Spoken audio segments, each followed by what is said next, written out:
क्या क्या नहीं कहा, क्या क्या नहीं हमने सहा। हम सब कुछ स्वीकार कर सकते हैं, लेकिन अपने नेता का अपमान स्वीकार नहीं कर सकते। बोछा की जो सीट है उसको हम पूरी ताकत से लड़ेंगे और जीतेंगे। हमारे जो डीएनए है वो बीजेपी का है, हमें यहीं रहना है। बिहार में उद्योग रोजगार का माहौल बहुत तेज़ी से बना है। पिछड़ा का बेटा तो अति पिछड़ा का बेटा नरेंद्र मोदी, उन्हीं की पार्टी। आज 4 बजे उद्योग का जो पंडाल है वहाँ पे हम लोग आपको उद्योग को दिखाने के लिए बुला रहे हैं।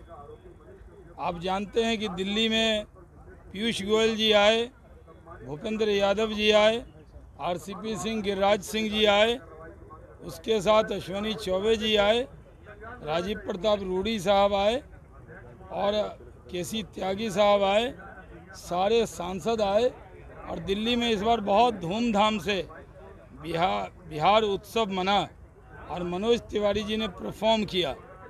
पीयूष गोयल जी ने जो मेगा टेक्सटाइल पार्क के लिए हम लोगों ने जो बिड किया है उसके लिए बिहार के सारे सांसदों ने पीयूष गोयल जी से रिक्वेस्ट किया कि बिहार को दें और उन्होंने बहुत पॉजिटिव आंसर दिया है। उन्होंने कुछ कहा कि लॉ रिफॉर्म में कुछ जो रेटिफाई करना पड़ेगा जो सेंट्रल में हुआ है, उन चीज़ों के लिए बातचीत उनसे हुई है। मयूख जी भी पूरे 2 दिन वहीं थे। बहुत सुंदर संदेश पटना से और दिल्ली से पूरे बिहार के लोगों का गया है। बिहार में उद्योग रोजगार का माहौल बहुत तेज़ी से बना है और हम लोगों के लिए खुशी की बात है कि हम लोग पिछले विधानसभा चुनाव में 120 सीटों पर हम लड़े थे और राजद 140 लड़ा था और वो 140 लड़के 75 जीता था और हम लोग 120 लड़के 77 जीते थे। जो हमारा गठबंधन था और हमारे ही लोग अलग सिंबल से लड़े थे, लेकिन उन्होंने कभी भी बीजेपी नहीं छोड़ी थी। उनका सिंबल अलग था लेकिन दिल तो हमारा ही था, लोग हमारे ही थे। और जिस तरह की भाषा, जिस तरह की बोली, जिस तरह हमारे नेतृत्व का अपमान रोज़ किया जा रहा था, जिस तरह देश के प्रधानमंत्री का नाम लेकर उनको बोला गया, वो नाम हम बोल भी नहीं सकते, जिस तरह की भाषा बोली गई और जिस तरह का व्यवहार किया गया, तो हम लोग वो तीनों जो विधायक थे वो सब जिस पार्टी के वो नेता थे उसके व्यवहार से दुखी हुए और तीनों स्वतः हम लोगों से मिल रहे थे और कह रहे थे कि हमारे जो डीएनए है वो बीजेपी का है, हमें यहीं रहना है। अब वो तीनों हमारे साथ आए हैं। अब बीजेपी लोकसभा में भी हम नंबर 1 पार्टी हैं, विधान परिषद में भी हम नंबर 1 पार्टी हैं और विधानसभा में भी हम नंबर 1 पार्टी हैं। ये जो नंबर 1 पार्टी का ताज पहने राजद के लोग घूम रहे थे, आज वो ताज भी उनके सर से हट गया है और वो बीजेपी के सर आ गया। हमारा गठबंधन बहुत मजबूत है। नीतीश कुमार जी के नेतृत्व में ये सरकार पूरे 5 साल चलेगी और विकास के पथ पर डबल इंजन की सरकार आगे मजबूती से काम करती रहेगी।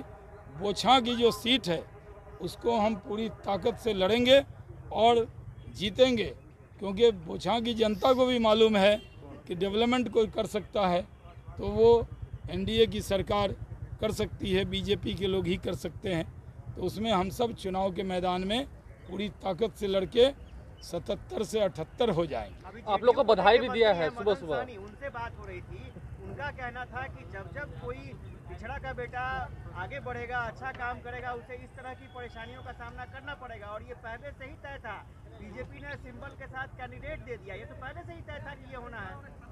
नहीं, बीजेपी ने ही बड़ा दिल दिखाया था ना, दिल दिखाया बड़ा हमने और ताने आप हमें दे रहे हैं। हमने अपने लोग जिन्होंने जीवन भर पार्टी में काम किया, ऐसे समर्पित कार्यकर्ता दिए और उनको ये अधिकार था वो हमारे साथ आए। पिछड़ा का बेटा तो अति पिछड़ा का बेटा नरेंद्र मोदी, उन्हीं की पार्टी। और देखिए किस तरह की भाषा लोग बोल रहे थे। यूपी का जो रिज़ल्ट है वो बहुत से भाषा का जवाब दे चुका है। आप लोग को सुबह सुबह बधाई भी दे रहे थे, मुकेश सहनी कह रहे थे कि हमारे सहयोग से ही अब नंबर 1 पार्टी बन रही है। उनका कहना था कि हम जो भी जवाब देंगे अब अमित शाह को देंगे, यहाँ मतलब उन्हीं को जवाब देंगे। मतलब बिहार के नेताओं को छुटभैया नेता बोल रहा है, उन्हीं को बिहार के नेता को छुटभैया नेता भी कह रहे हैं। देखिए हम लोग तो छोटे ही कार्यकर्ता हैं, बहुत छोटे। भारत रत्न अटल बिहारी वाजपेयी के कैबिनेट में भी काम किए, तब भी अपने को कभी बड़ा नहीं माना। अगर कोई बीजेपी के नेता को छुटभैया क्या, जब हमारे जो नेता मोदी जी, योगी जी और अमित शाह जी को जो गाली दे सकता है, वो बीजेपी के नेता को ये शब्द कह रहा है तो कम कह रहा है। क्या क्या नहीं कहा, क्या क्या नहीं हमने सहा। हम सब कुछ स्वीकार कर सकते हैं, लेकिन अपने नेता का अपमान स्वीकार नहीं कर सकते। मंत्री पद से इस्तीफा देंगे क्या? मंत्री पद वो कह रहे हैं कि मुख्यमंत्री का विशेष अधिकार है। विधायकों ने उनका साथ छोड़ दिया है, क्या उनको नैतिक अधिकार है कि वो मंत्रिमंडल में बने रहें? नैतिकता जो शब्द है वो जो इस पर चलता है वही उसका डेफिनेशन दे सकता है। नैतिकता दूसरों के लिए नहीं होती है, खुद के लिए होती है, इसी को नैतिकता कहते हैं। इस्तीफा आप लोग कहेंगे कि इस्तीफा देना चाहिए? अभी तो हमने आपको बताया कि नंबर 1 पार्टी होने के बाद बिहार में पहली बार हम यहाँ बिहार में आए, सरकार में शामिल हुए, और आज मुझे गर्व है कि राजद नंबर 1 कहती थी, आज हम नंबर 1 हो गए।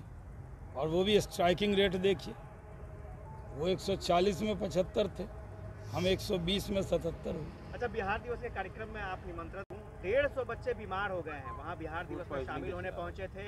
फूड पॉइजनिंग हो गई है, बहुत की तबीयत खराब है, न रहने की व्यवस्था, न ठीक से खाने की व्यवस्था, बीमार हो गए हैं बच्चे, हॉस्पिटलाइज। आपने जानकारी दी है। हम तो वो उद्योग का जो पंडाल लगा है गरीब बुनकर का है, हम उसमें सिर्फ देखने जा रहे हैं कि बुनकर का वहाँ सामान कितना बिक रहा है, गरीब लोग जो आए हैं उनका कितना फ़ायदा हुआ है। तो हमने भी एक अपना उद्योग का पंडाल लगाया, उसको देखने जा रहे हैं।